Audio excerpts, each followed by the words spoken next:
AQA Love and Relationships Grade 9 Essay Plan Series, Episode 9. We're looking at winter swans versus neutral tones.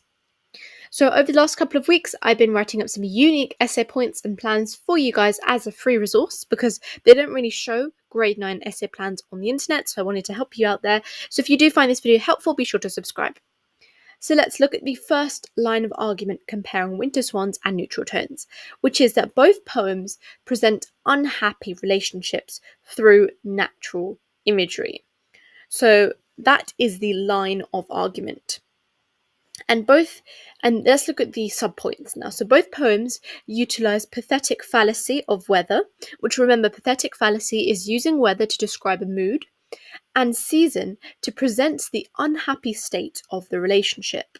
So in the poem Winter Swans, pathetic fallacy of winter is used. Remember, there's winter in the title.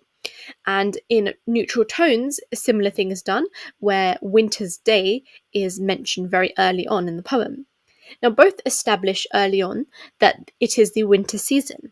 And winter season has connotations of harsh, cold, unforgiving, and it's also the final season, which possibly initiates this idea of it being the final stage of the relationship.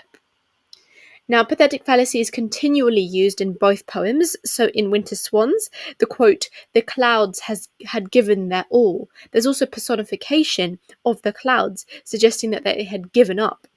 And it implies that the clouds intentionally attacked them. This tone of bitterness, and it highlights the bitter nature of the relationship. In neutral tones, the sun is described as white, which highlights how it's just bland, it's lifeless, it's colourless, and this very empty sense and lens on the world. In Winter Swans, a key quote that stood out was "the waterlogged earth gulping for breath." The personification of the ground as if it's, filled to the brim, bursting point, suggests that the relationship too is at a bursting point, and how it's just overwhelmed by this amount of hatred. In neutral tones, the quote, "the leaves were grey on the leaves," continues this bland, lifeless, and colourless, unfamiliar state. Now let's move on to the second line of argument. So either poem resolves their differences, or it just ends in a cyclicity, which just means because of the circular structure, there's no end.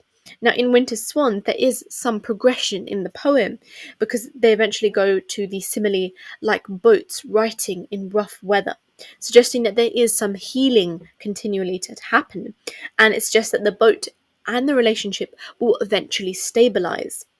Now, we don't see the same progression in the other poem, in Neutral Tones. There's this theme of death throughout in the semantic field: ash, die, deadest, last, lost. And this cyclicity of there being no hope, no resolution. Once you're dead, there's no, bringing you back up. And it just highlights how the relationship is now completely submerged and irretrievable. Now, it's also important to look at the endings of both poems since we looked at the beginnings. So the ending in Winter Swans, the final stanza, actually breaks apart from the structure and it's in a couplet.